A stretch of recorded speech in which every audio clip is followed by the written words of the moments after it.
Hello, hi there. I'm Roy. Welcome back to this next. It's not a tutorial. It's more like explaining something that is bringing confusion to the community, which is not that hard to understand. So, bienvenido otra vez a la comunidad de Roy en YouTube. Este no va a ser un tutorial como tal, es más bien un video explicativo de los materiales PBR, Physically Based Render, right? So Unreal Engine 4 with the awesome graphics, it has PBR capabilities. So in here, I will try to explain really easy about roughness, specular, metallic, base color, right? And glossiness, right? Reflectivity also.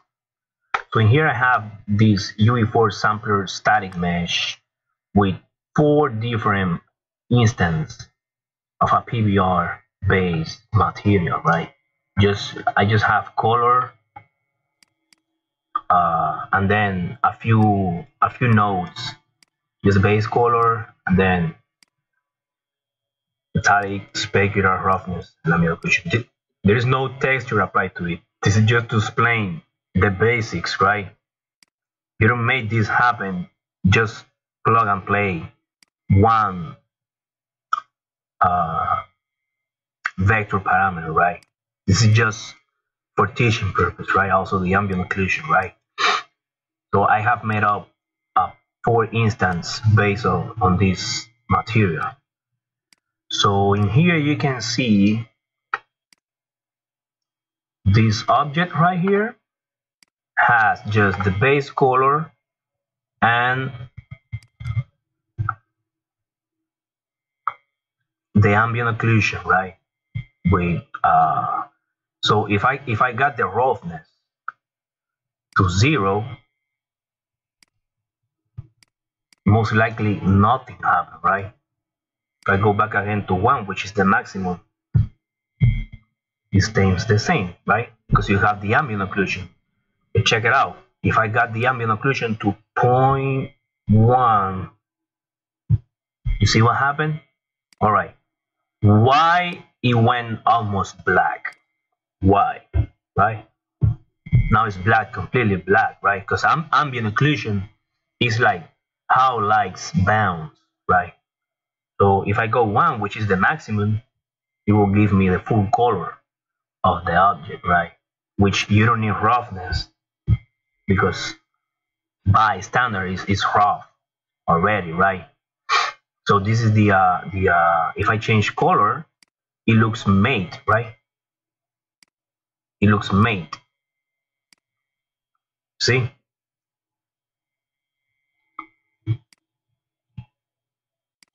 So if you lower the ambient occlusion,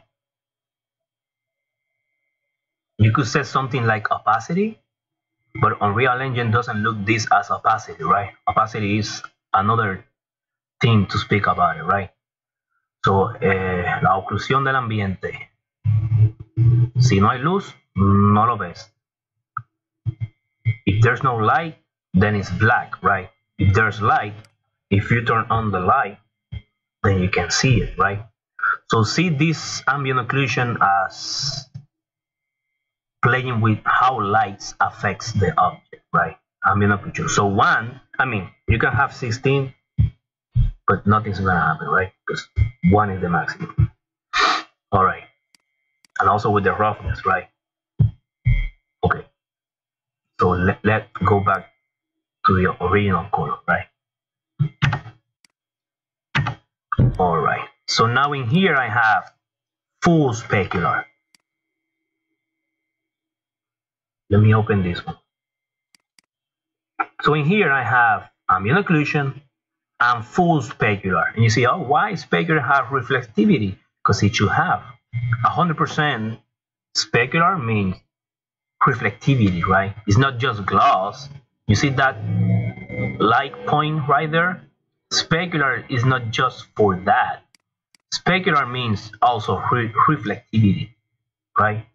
So if you go to a lower specular level, you don't have that much reflectivity, but you still have the glossiness, right? the gloss in it. And also same goes with the ambient occlusion.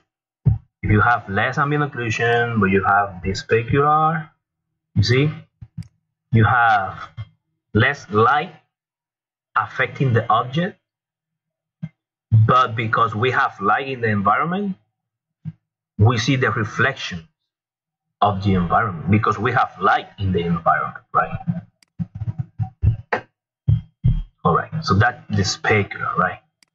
And this is the metallic.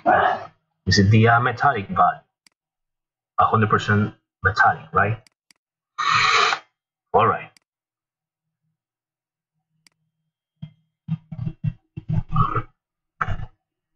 Same with the metallic. If I go 0 with the ambient occlusion, what happened?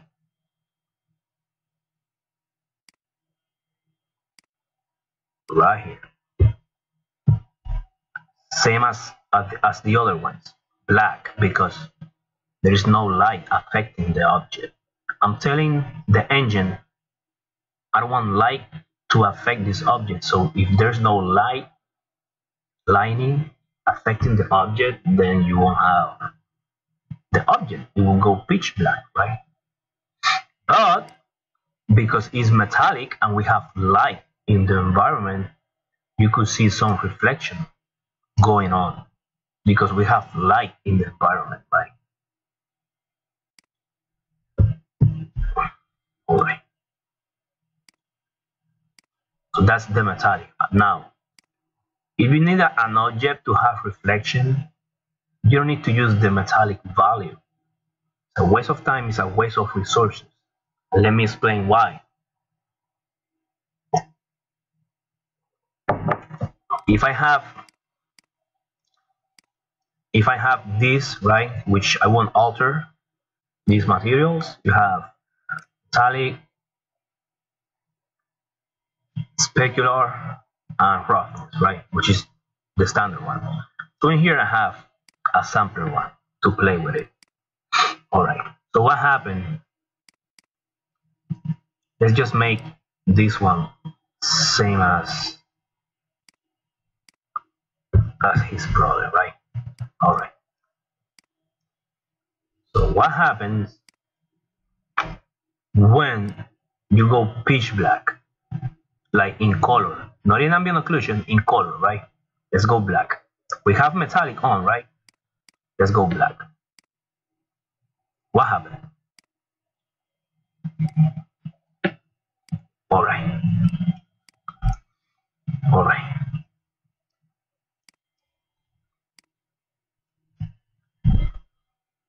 I'm just leaving you think why black or darker colors don't work with metallic. So let's say you have a plastic like the PS3, right? The PlayStation 3, the first one that come up, the bulky one, which is plastic, but it's nice and shine on top of it, right? Or like any other plastic that you can have that is shine. That's when you need specular. So if I shut down the metallic value and have specular, you see, now you can have black with reflectivity, which there's a bunch of plastic black with reflectivity like the PlayStation 3. Like the top of the PlayStation 3 is black, but it got reflection, right? It's not a metallic value,